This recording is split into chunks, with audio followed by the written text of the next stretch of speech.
On today's episode of the DeRaud Messenger Show, Dylan, the number one Longhorns, are number one no longer thanks to and pretty epic performance from the Georgia Bulldogs. Dylan, welcome to the SEC. Now, this quick reaction is part of HornSports' Longhorns coverage. We appreciate, as always, all of your support.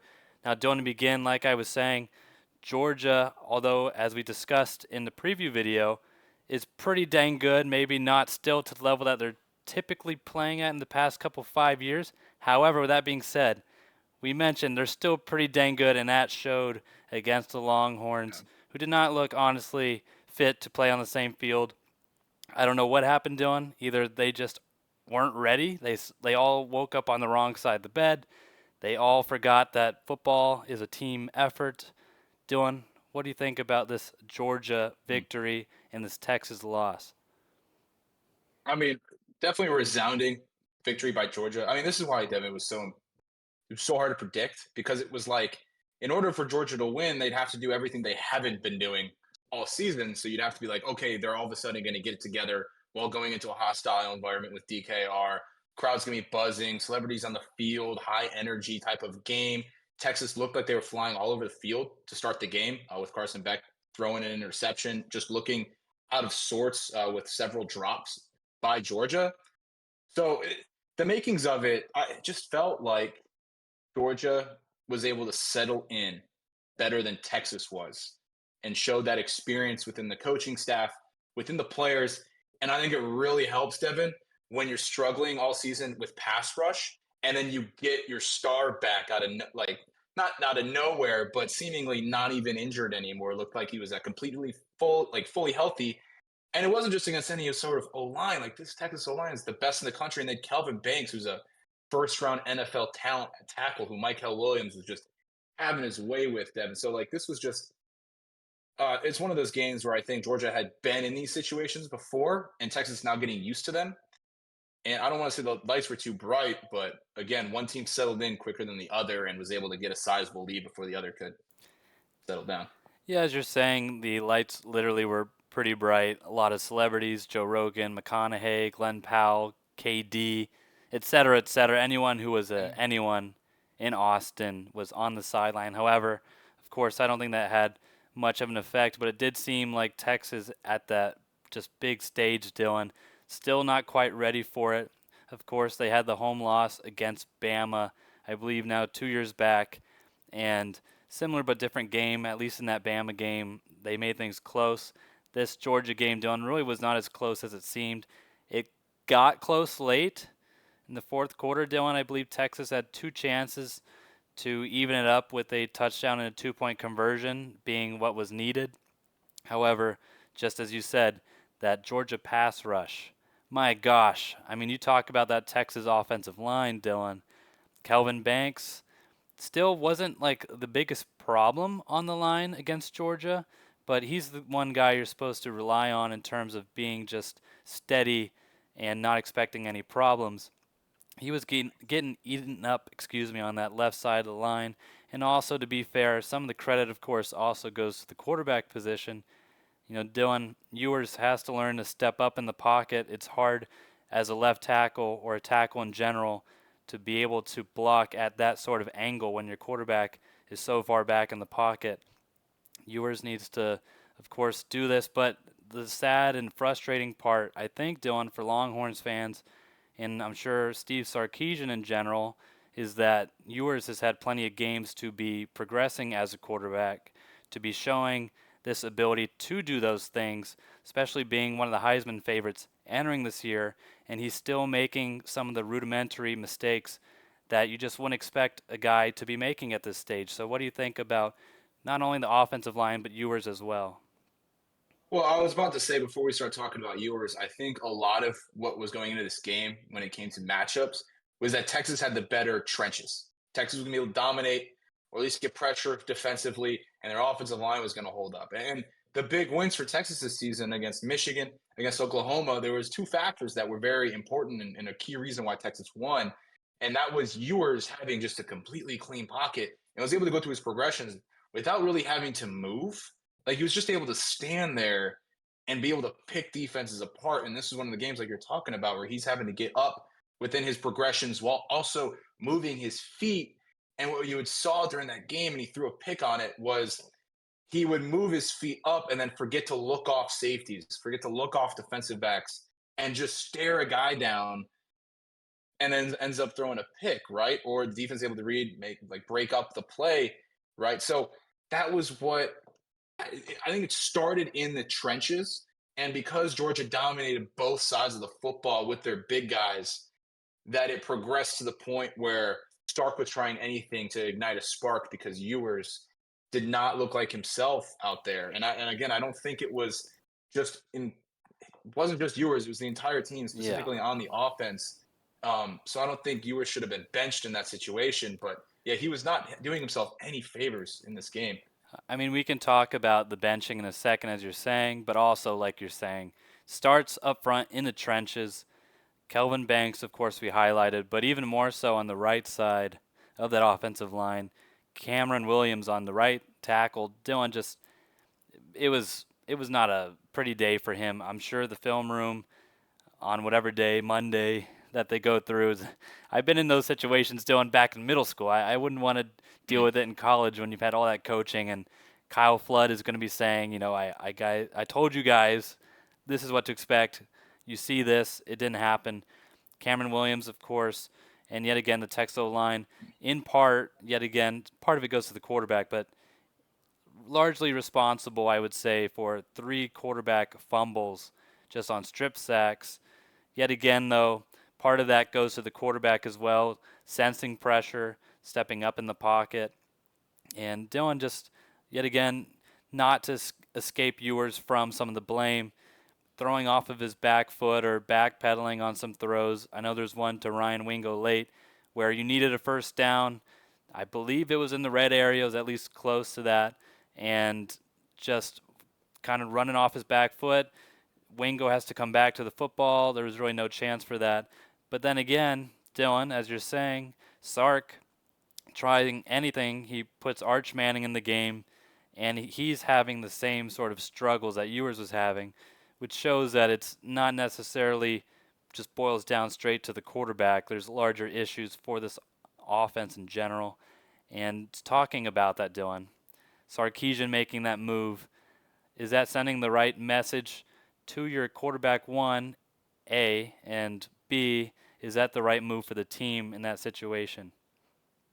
Well, I mean, Sark's going to know what is the best move for his team, right? He's the head coach, so he's got a better feel for this than me on my couch and you up in the press box, right? So I'm not going to sit here and be like Sark isn't making the right decisions because he's the one that's in the locker room. He's the one he understands the chemistry, and he talked about it, right? He talked about it halftime at the end of the game. He was trying to ignite the team with a spark, and I think with the pressure Georgia was getting off the line and on the edge in particular, he wanted a quarterback that was more athletic to be able to extend plays or also just run. And Arch did show that, I think, on a 30 or 40-yard run when he first kind of came in, right? So he made a big play. The problem was when he wasn't able to escape and had to stay in the pocket, neither were having any success. I do think that the problem is you have two situations. I feel like where you if you're going to make that switch, you got to let it ride. Like if you're going to put Arch in, I feel like he's the starter for the rest of the game. And then on the other hand, with Ewers, you just send a message of like, hey, and this probably isn't what Sark intended, but like you're sending a message that like you are at every point this close to getting the other guy put in ahead of you. So even if it was like he was only out for 2 drives and came back in at halftime, hey, not a language doctor. I just felt like I Oh, could see it in Ewers's body eyes. I body just felt like he was language. not happy. Yeah, body language, Dylan. Even on the field after he was put back in the game, I think it was just a frustrating game all around. You could see it at the quarterback position after some disappointing plays. You could just read it. But Dylan, as you said, you can't fault Sark for making the move.